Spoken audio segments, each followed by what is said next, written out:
Middle east की सबसे बड़ी खबर भी मत कहिए। आज जो हुआ है उसने पिछले 40 सालों की दुनिया को, जिस वर्ल्ड ऑर्डर को हम जानते थे, उसे हमेशा के लिए मिटा दिया है। पिछले 12 घंटों से पूरी दुनिया की सांसें अटकी हुई थी। तेहरान की सड़कों पर सन्नाटा था, वाशिंगटन में हलचल थी और तेल अवीव में जश्न की तैयारी। जो कल रात तक सिर्फ एक अफवाह थी, जो कल तक सिर्फ एक कयास था, वो पत्थर की लकीर बन चुका है। ईरान की सरकारी मीडिया, जिसे हम अब तक खामोश देख रहे थे, उसने अब से कुछ ही देर पहले काले कपड़ों में लिपटे एंकर्स के जरिए उस सच को कबूल कर लिया है, जिसे सुनने के लिए अमेरिका और इस्राइल के कान तरस रहे थे। जी हाँ, आपने बिल्कुल सही सुना। 86 साल के सुप्रीम लीडर, जिन्हें उनके समर्थक इमाम और उनके दुश्मन मध्य पूर्व का सबसे बड़ा कांटा मानते थे, वो इजराइल और अमेरिका के ज्वाइंट ऑपरेशन एपिक फ्यूरी में मारे जा चुके हैं। लेकिन रुकिए, कहानी सिर्फ मरने की नहीं है, कहानी उस वैक्यूम की है जो उनके मरने के बाद पैदा हुआ है। वो वैक्यूम जो शायद अब तीसरे विश्व युद्ध को निगलने के लिए अपना मुंह खोल चुका है। आज हम आपको वो सब दिखाएंगे जो मेन स्ट्रीम मीडिया आपसे छिपा रहा है। हम आपको सुनवाएंगे वो मातम जो तेहरान में और वो आक्रोश जो कश्मीर की सड़कों पर फूट रहा है। जरा इन तस्वीरों को गौर से देखिए। ये कोई आम खंडहर नहीं है, ये तेहरान का वो सबसे सुरक्षित इलाका है जहां परिंदा भी पर नहीं मार सकता था। इजरायली प्रधानमंत्री बेंजामिन नेतन्याहू ने कल रात ही दावा कर दिया था, लेकिन दुनिया को सबूत चाहिए था। ये देखिए, जो कभी खामनेई का आवास और ऑफिस हुआ करता था, आज वो जमींदोज हो चुका है।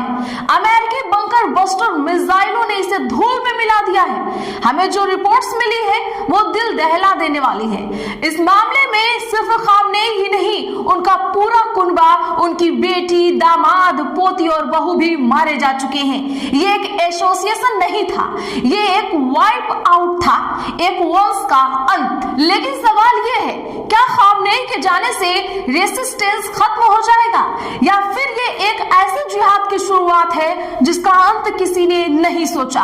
स्क्रीन पर इस चेहरे को बखूबी पहचान लीजिए, ये है अहमद वाहिदी। अभी भी खबर आई है कि ईरान की असेंबली ऑफ एक्सपर्ट और IARGC ने अहमद वाहिदी को नया कमांडर इन चीफ नियुक्त कर दिया है। ये कोई आम जनरल नहीं है, ये वो शख्स है जो इसराइल की हिट लिस्ट में हमेशा टॉप रहे हैं। ये रक्षा मंत्री भी रह चुके हैं। वहां के लोगों ने वाहिदी के बारे में एक बहुत ही डराने वाली बात कही है। वाहिदी का आना मतलब अब ईरान डिफेंसिव नहीं, ऑफेंसिव खेलेगा। खामनेई जहां रणनीतिक धैर्य में विश्वास रखते थे, वाहिदी ऑल आउट वॉर के समर्थक माने जाते हैं। ये अब एक सीधा टकराव होगा। अब जरा भारत का रुख कर लेते हैं। आप सोच रहे होंगे कि तेहरान में बम गिरे तो दिल्ली को क्या फर्क पड़ता है? फर्क पड़ता है, बहुत बड़ा फर्क पड़ता है। कश्मीर की घाटियों में आज सुबह से ही जो मंजर है वो चिंताजनक है। हजारों की तादाद में लोग सड़कों पर उतर आए हैं। एक से बढ़कर एक सलीम, अमेरिका इस्राइल, एक से बढ़कर एक सलीम, अमेरिका इस्राइल, एक से इनकलाब आएगा, इनकलाब के लिए है हम अपने खामेनेई रहबर को, जिनको धोखे से मारा गया, जिनकी नस्लों में गद्दारी है, जिनकी नस्लों में धोखेबाजी है।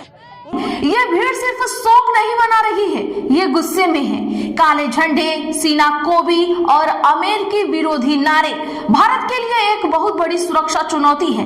हमारे सुरक्षा विश्लेषकों की तरफ से बताया जा रहा है कि यह भारत के लिए एक चेतावनी है। अपने साफ लफ्जों में विश्लेषकों ने कहा है, हमें ये नहीं भूलना चाहिए कि भारत ग्लोबल साउथ का हिस्सा है, लेकिन हमारी विदेश नीति पिछले कुछ सालों में इस्राइल की तरफ झुकी है।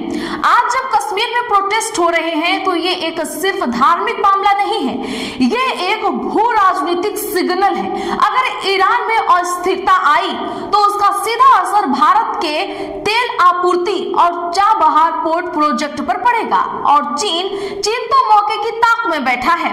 और चीन से याद ये आया, इस युद्ध में जो साइलेंट प्लेयर है वो है ड्रैगन। सोचिए, चीन अपनी ऊर्जा जरूरतों का 50% हिस्सा इसी खाड़ी क्षेत्र से लेता है। अगर अमेरिका और इस्राइल ने ईरान में रिजिम चेंज कर दिया और वहां एक कठपुतली सरकार बिठा दी तो चीन की गर्दन अमेरिका के हाथ में आ जाएगी। क्या शी जिनपिंग और व्लादिमीर पुतिन ये होने देंगे? बिल्कुल नहीं। यही वजह है कि हम कह रहे हैं कि यह तीसरे विश्व युद्ध की आहट है। रूस और चीन अब तक चुप थे, लेकिन खामनेई के मरने से रेड लाइन क्रॉस हो गया है। खबर है कि रूस ने अपने एयर डिफेंस सिस्टम को हाई अलर्ट पर डाल दिया है। अब मैं आपको वो सुनाना चाहती हूँ जो ईरान के सरकारी टीवी पर एक धर्मगुरु ने रोते हुए कहा। यह शब्द किसी भाषण के नहीं, ये एक पूरी कौम के दर्द और गुस्से का इजहार है। उन्होंने कहा, यह सदी का सबसे बड़ा अफसोस है, वो चला गया जिसने कभी किसी सुपर पावर के आगे सर नहीं झुकाया। जब अरब के सुल्तान अमेरिका के तलवे चाट रहे थे तब सिर्फ एक बूढ़ा शेर था जो फिलिस्तीन के यतीमों के लिए दहाड़ रहा था। उन्होंने उसे मार दिया क्योंकि वो उनकी गुलामी के रास्ते पर पत्थर था। लेकिन याद रखना, हुसैन का खून करबला में भी नहीं सूखा था और खामनेई का खून तेहरान में भी नहीं सूखेगा। ये जज्बात है वहां के और ये जज्बात अब बारूद बनकर बरसेंगे। अब आगे क्या? हमारे पास जो इंटेल आ रही है, खुफिया जानकारी, वो बहुत स्पेसिफिक है। इजराइल और अमेरिका ने 4 दिन तक लगातार हमलों का प्लान बनाया है। राष्ट्रपति ट्रंप ने अपने सोशल मीडिया ट्रुथ सोशल पर लिखा है कि ये ईरानियों के लिए अपना देश वापस लेने का मौका है, लेकिन जमीन पर हकीकत कुछ और ही है। ट्रिपल एच यानी हमास, हिजबुल्लाह और हुती, खामनेई के जाने के बाद ये संगठन बिखरेंगे नहीं बल्कि और ज्यादा खूंखार हो जाएंगे, क्योंकि अब उनके पास खोने के लिए कुछ नहीं बचा है। यमन से हाइपरसोनिक मिसाइलें इसराइल की तरफ उड़ चुकी हैं। इराक में अमेरिकी बेस पर युद्ध शुरू हो चुके हैं। एक बात तय है, खामनेई का अंत एक नए और ज्यादा भयानक अध्याय की शुरुआत है। क्या दुनिया इस शॉक वेव को बर्दाश्त कर पाएगी? क्या भारत इस कूटनीतिक रस्सी पर अपना संतुलन बना पाएगा, या फिर हम सब एक ऐसे युद्ध की आग में झोंके जाने वाले हैं जिसका अंत शायद परमाणु तबाही हो? आपका हिम्मत जाइएगा, क्योंकि जैसे ही तेहरान से अहमद वाहिदी का पहला बयान आएगा या चीन का कोई मूव होगा, हम सबसे पहले आप तक पहुंचाएंगे। तो बने रहिए हमारे साथ। उससे पहले अभी तक एसपी लाइव चैनल को सब्सक्राइब नहीं किया हो तो सब्सक्राइब कर ले और बगल में घंटे के निशान को दबाना ना भूलें।